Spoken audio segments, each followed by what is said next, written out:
My husband's ex-GF is dying. Her last wish is to be with my husband. As the title goes, my 30F, husband's ex-girlfriend, 33F, was recently diagnosed with late-stage breast cancer and her last wish is to be with my husband, 35M. My husband, let's call him Seb, and his ex Tanya became best friends after their breakup a couple of years ago due to her infidelity. They were together for 5 years. Needless to say, they remain in contact even before he met me. I would be lying if I say it never made me feel uncomfortable even once. It did, and it still does because Tanya is still in love with my husband. She never denied it, and in fact would even call or message me when she can't get a hold of Seb. Aside from cancer, she also has some mental health issues, thus my husband would always tell me to be kind and patient. Seb is no longer in love with her, of course. She cheated and Seb swore that he will never get back to her, and that he only see her as family. 2 weeks ago, my husband received a call from Tanya to tell him about the sad news. My husband cried with her, and told her everything is going to be okay. They were on the phone the whole day. I'm sorry, I forgot to mention that Seb and I moved to Australia a few months ago because of my job and Tanya is in Canada. They mostly talk via long-distance call or WhatsApp. They've been in contact almost every day since we left. Which always bothers me, but what can I do? After that call, my husband told me everything. To be honest, I felt bad for her, and I genuinely feel sad. I asked him what's going to happen now. Seb told me he's going back to Canada. Which is a shock.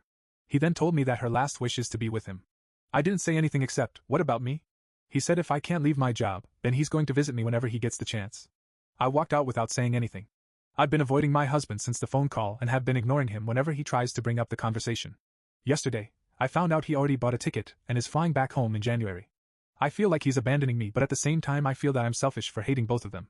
I'm honestly thinking of getting a divorce because obviously he's choosing her over me, but at the same time, I thought of why my husband is so attached to her. Seb considered Tanya and her family like his own as he doesn't have one. She's probably like a sister to him now. But Tanya doesn't feel the same. She's madly in love with my husband and him granting her wish will surely make her think they still have a chance. My entire life I've been putting others first. I've been very patient and understanding about their weird relationship. I feel sick and confused. I want to call her, yell at her for ruining my marriage, for trying to steal my husband from me. For using her sickness to get what she wants. I'm so mad at both of them. What did I do to deserve this? Additional comment from OP. Thank you all for your comments and messages. I didn't expect my post to get this much attention. All I wanted is to get this off my chest so I can focus on work and other things. I've been a mess and being in another country with no one, only my husband, is making my situation worse. While some people think that Tanya might be lying about her condition, unfortunately she's not. She was originally diagnosed a couple of years ago and has been on a treatment for it. Only recently she found out it progressed and is now refusing further treatment. Sorry I wasn't too clear about this. My husband said she's giving up. In fact, she wanted to give up a long time ago, but her family, including my husband, wanted her to fight. He's going back to Canada to be her support as per her request. Seb did suggest that I go back home with him. But my job here in Australia is a dream come true for me and I can't just abandon it, especially not for her. I know that divorce is the wise decision here. My husband obviously can't let go of her, and we can't build a life together if he has a baggage. I love my husband so much to the point that I endure all of these through the years. Thinking of divorce makes me feel like I'm dying and I don't know if I will ever be ready of letting him go. I haven't talked to my husband yet, but I think he already knows what's going to happen. I apologize for everyone who's asking for an update. As many have guessed, I am not a good communicator, which is why the situation got this bad. I am partially to blame for letting this happen to me, to us. I already contact a lawyer to know the next step. Again, thank you everyone for your comments and messages. It made me feel better. I feel horrible for wanting to stop a dying person's wish, and for being mad with someone who's helpless, but you all are right. I should also think of myself. Update. 15 months later. First of all, I apologize for those people who've been messaging me in the past year asking for an update. I was a mess after what happened and couldn't talk about it even to my family. It's been over a year and a lot has happened. I think I'm now ready to talk. Seb did end up flying back to Canada in January last year. Before he flew, we talked about the situation and I told him I'd been in contact with a divorce lawyer. He was surprised. He said he didn't expect me to leave him just because he needs to be with his family. I remember at the time all I felt was anger.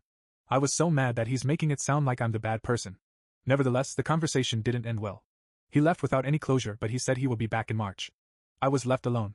January to March last year were the darkest days of my life. I knew I did nothing wrong, but I ended up blaming myself for everything. I hate to admit, but I cancelled the meeting with my lawyer, as I started to doubt if I really want to leave him or not. I love him so much to the point that I'm willing to accept him again when he's back. During the entire time he was gone, he rarely called to check on me. I had to call him most of the time. I know, I'm dumb. I feel so alone and sad. I begged for his attention, to give me some of his time, to be with me again. All those time he kept telling me that Tanya needs him more. In March I was expecting him to come back so we could talk. But he didn't come back. He said he needs to stay longer and promised me he will be back in May. I don't know what happened to me when I got that call from him early March to tell me he won't be flying back to Australia. At the time, I felt like there's a switch that suddenly turned off because somehow, I stopped caring. When he told me he won't be back until May, I knew I had to move forward without him. Fast forward to May, he was back. That day, we sat down to talk. He broke down and said, "I can't lose you too." When he said that, I thought Tanya was gone. But no, she's not, and as far as I know, she's still alive to this day.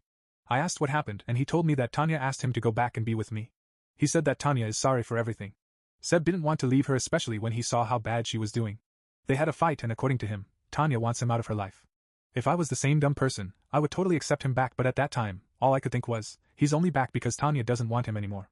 I let him cry. I comforted him and let him stay in my apartment. A week after, I told him I'm divorcing him. At first he refused to leave. It was a long and painful process, but on my birthday in July, he finally realized that he couldn't manipulate me anymore. By August, he was back in Canada.